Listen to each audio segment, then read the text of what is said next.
বাংলাদেশে যেহেতু দুর্গাপূজা সবচেয়ে জনপ্রিয় সনাতনীদের মধ্যে, আমরাও ছোটবেলা বহুবার অসংখ্যবার গিয়েছি, প্রতিদিনই দিনে 10 বার যেতাম মূর্তি পূজা দুর্গাপূজা দেখতে।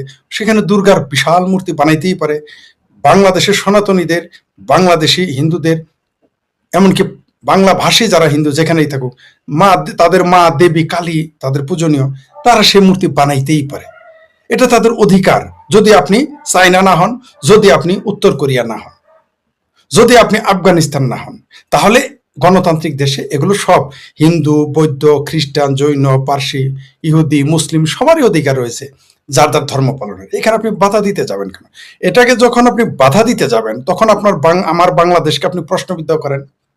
যখন আপনি এটাকে বাধা দিবেন তখন আমার পিতার ধর্ম, মায়ের ধর্ম, সেই পবিত্র ইসলাম ধর্মকে আপনি প্রশ্নবিদ্ধ করেন। আপনি যখন আমি ছোটবেলা যার কাছে কোরআন শিখেছি, কত ভদ্র মানুষ ছিল, হাফেজ আব্দুল মতিন, তারপর নোয়াখালীর আমরা তার বড় হুজুর বলতাম, আজ পর্যন্ত তার নাম জানি না, মানে এত শ্রদ্ধা করি আমরা এত শ্রদ্ধা করি, তার নাম আমরা উচ্চারণ করি নাই। নোয়াখালীর হুজুরের কাছে শিখেছি, নোয়াখালী আর বরিশাল 2 হুজুরের কাছে আমরা কোরআনের পড়া শিখেছি।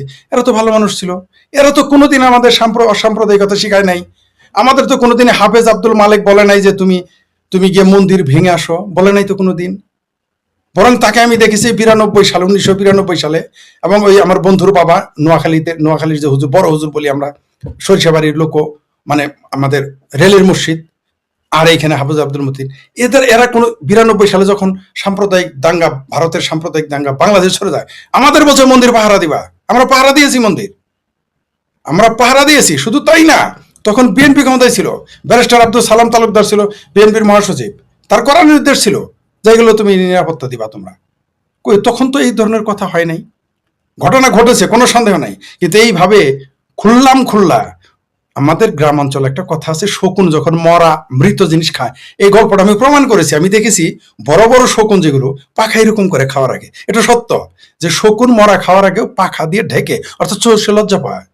তাহলে আপনি কেন আপনি সনাতনী যারা আমাদের বাংলাদেশের নাগরিক, যে আমার প্রতিবেশী, যে আমার বন্ধু, যে আমার ক্লাসমেটস, যে আমার ব্যবসায়িক পার্টনার হতে পারে, যে আমার গ্রামের প্রতিবেশী, গ্রাম্য মানুষ হতে পারে, আমার দেশের নাগরিক, আপনি তাকে সে অধিকার দিবেন না? এটা তো বাংলাদেশের জন্য ক্ষতিকর।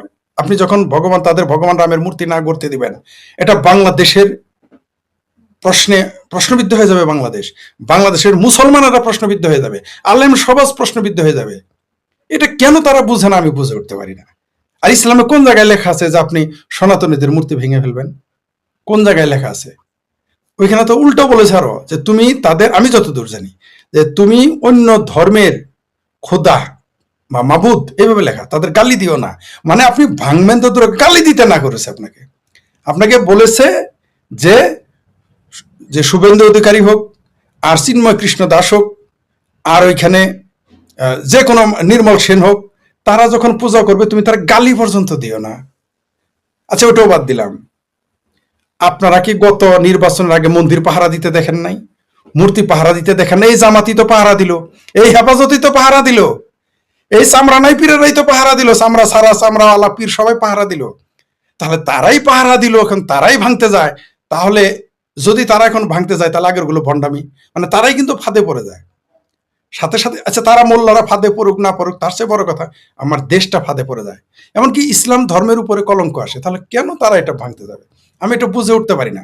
টোটালি বিষয়টা রাজনৈতিক প্রপাগান্ডা, টোটালি বিষয়টা রাজনৈতিক ফায়দা হাসিল করার জন্য, সাম্প্রদায়িক সম্প্রীতি নষ্ট করার জন্য পরিকল্পিতভাবে এটা করতেছে। আমি যেটুকু আমি বুঝি, তারা দেশের টাকা আনুক, বিদেশের টাকা আনুক, নিজের টাকা দিয়ে করুক, হিন্দুদের কি টাকার অভাব? বাংলাদেশে অনেক বড় বড় ব্যবসায়ী তারা আছে, তারা অনেক বড় বড় ব্যবসায়ী, বড় বড় চাকরিতে তারা আছে, সরকারি চাকরিতেও তারা আছে। তারা এমনকি তারা বিদেশি ফান্ড আনুক, সমস্যা কি? আমাদের বাংলাদেশে কি মসজিদ বিদেশি টাকায় হয় না? আমাদের বাংলাদেশে কি মাদ্রাসা বিদেশি টাকায় হয় না? সবই তো বিদেশি টাকা।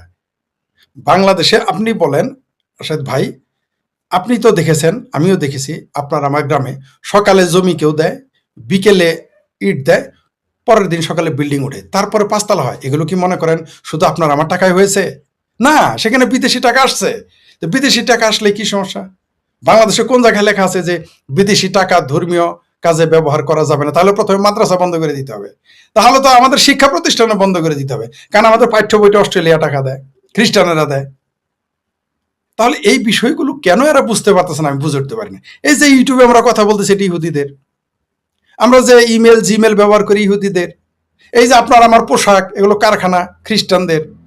আরে ভাই আমাদের যে জ্বালানি আসতেছে, জ্বালানিটা ভারত থেকে রিফাইন্ড হয়ে আসতেছে। তো এখন যদি আমাদের এমনকি যে আজকেও দেখলাম আমার ভাবির ছেলেরা ভারত থেকে লাউ চুরি করে আনলো, কুমড়ো চুরি করে আনলো, দেখাইতেছে, আপনি দেখেছেন, সবাই দেখেছে।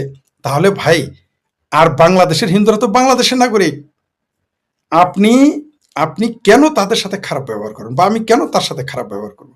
এই সবে ধন নীলমণি 4-5% আছে, এদের যদি আমরা রেখে দেই সারা পৃথিবীর কাছে আমরা গর্ব করতে পারবো যে এই যে দেখো আমরা বাংলাদেশি মুসলমান, আমরা বাঙালি মুসলমান, আমরা সংখ্যালঘুদের নিরাপত্তা দেই।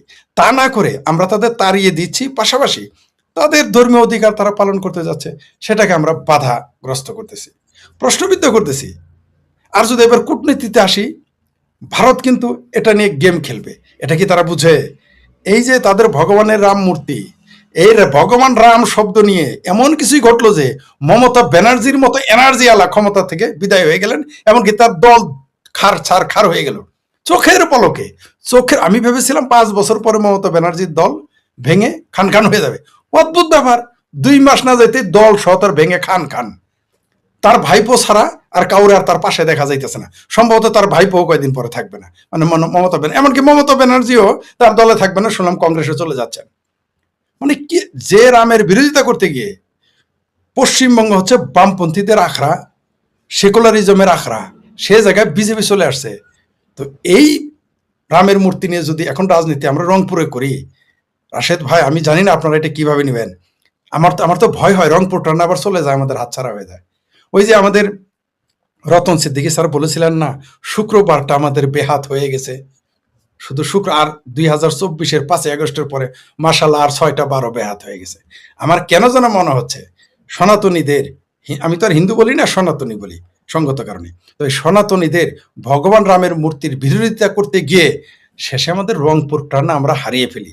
রংপুরের ওই পলাশবাড়িতে রাম মূর্তি স্থাপন করার জন্যে আপনারা হয়তো জানেন যে এখন হাজার কোটি টাকার ব্যবসা হইতেছে অযোধ্যা রাম মন্দিরে। এইখানে কমসে কম 500 কোটি টাকার ব্যবসা হবে প্রতি বছর, কম পক্ষে এটা ধরে নি, শুধু বাংলাদেশের জনগণ দিয়ে। আর ভারত থেকে যদি আসে তাহলে 1000 কোটি টাকা পার হয়ে যাবে মিনিমাম, এটা বললাম মিনিমাম। আর আপনি যে বললেন না ইউরোপ আমেরিকা থেকে আসবে, সেটা তো হিসাবই নাই। তো এইটাও আমাদের হইলো কি জানেন, আমরা হলাম মানে বিশেষ করে বাংলা ভাষী যারা মুসলমান হয়, এরা উন্মাদ, এত বড় উন্মাদ যে নিজের ভালোটাও এরা বোঝে না। এরা এটা বাধা দেওয়ার পরেই ওই যে জামাতের আমির বলছিল না যে আমরা দোয়া করতেছি ভারত আমাদের হামলা করুক, ওরকম ভারতও চাইতেছে, হিন্দুরাও চাইতে, সনাতনীরাও চাইতেছে তুই রাম মন্দির বন্ধ কর, তুই রামের মূর্তি বানানো বন্ধ কর। তারপরে দেখেন হাউ মেনি পেটিতে হাউ মেনি রাইস হয়ে যায়। এটা আমাদের বাংলাদেশের মাথা মোটা ঘাড় মোটা। আর আমার ভাবির পোলাদের এখন পেট ফোলা হয়ে গেছে। আর তারা এখন আগে নাকি না খায় থাকতো, দুষ্ট লোকেরা বলে 800 টাকা নাকি বাকিও রাখিছে একজনের কাছে। এখন তো তাদের পশ্চাৎ দেশ পাশা ফুইলে তো ময়মনসিংহে পাউরুটি হয়ে গেছে, ধরাকে সরাজ্ঞান করতেছে। এরা জানেই না যে এটা একটা ট্র্যাপ। এই সনাতনীদের ভগবান রামের যে মূর্তি, এটা হচ্ছে একটা ট্র্যাপ। এইটা এমন একটা ট্র্যাপ, এখান থেকে যদি সে এটা যদি ভেঙে ফেলতে চায় তাও সে বিপদে পড়বে, বেরিয়ে আসতে গেলেও সে বিপদে পড়বে। তাই এই মুহূর্তে তাদের চুপচাপ থাকা উচিত। কিন্তু আমরা জানি এই গরু খোর মুসলমানদের আপনি বুঝাইতে পারবেন না, এদের এতই মাথা মোটা যে আপনি বুঝাইতেই পারবেন না। এদের রামের মূর্তি দেখলে সমস্যা, কিন্তু এদের পর্ণ সিনেমা দেখলে সমস্যা নেই। এদের রামের মূর্তি দেখলে সমস্যা, লক্ষ লক্ষ ইয়াবাখোর দেখলে সমস্যা নেই। এদের ভগবান রামের মূর্তি দেখলে সমস্যা, কিন্তু বইনের জমি দখল করলে সমস্যা নেই। এদের ভগবান রামের মূর্তি দেখলে সমস্যা, কিন্তু রেপ করলে, শিশু রেপ করতে এদের কোনো সমস্যা নেই। এদের জমি দখল করতে সমস্যা নেই। মানে অদ্ভুত তাদের চরিত্র। আপনি বাংলাদেশকে বলা হয়, ঢাকাকে বলা হয় মসজিদের শহর, আর বাংলাদেশ হলো মাদ্রাসার দেশ। তো এইখানে 10 লক্ষ মসজিদ মাদ্রাসার ভিতরে একটা সনাতনীদের ভগবান রামের মূর্তি আপনার জন্য বিপজ্জনক মনে হয়, তাহলে তো আপনি পৃথিবীকে বুঝাই দিলেন যে ইসলাম হলো একটা ঠুনকো ধর্ম। যে 10 লক্ষ মসজিদ মাদ্রাসার সামনে একটা 32 ফুট বা 42 ফুট বা 100 ফুট ভগবান রামের মূর্তির কাছে কিছুই না। এটা তো তারাই প্রমাণ করে দিচ্ছে। মানে কত বড় বোকা এরা, আমি ভাবতেই পারতেছি না। আর আন্তর্জাতিকভাবে এমন চাপে পড়বে এটা বন্ধ করে দিলে। আপনি দেখেন আফগানিস্তানের মতো কট্টর ইসলামী শরিয়া আমিরাত, তারা কিন্তু বৌদ্ধ মূর্তি ভাঙার পর তারা কিন্তু আবার নিজেরা গড়তে দিয়েছে। এটা নিশ্চয়ই বাংলাদেশ তার চাইতে বেশি কট্টর না।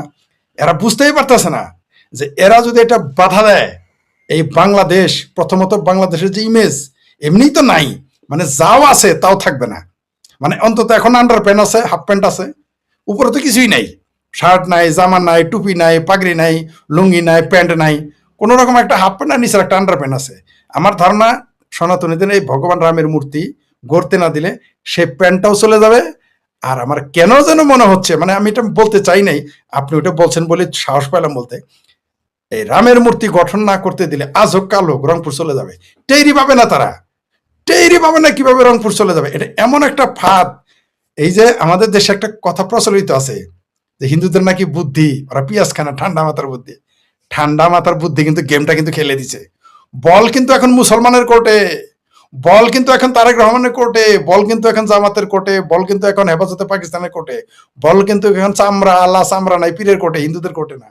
এটা তাদের বোধোদয় হবে কিনা আমি জানি না, তবে এটা বাংলাদেশের জন্য অগ্নি পরীক্ষা। যদি এটা হতে না দেয় তাহলে চতুর্মুখী বিপদে পড়বে, হতে দিলে বরং লাভ হবে।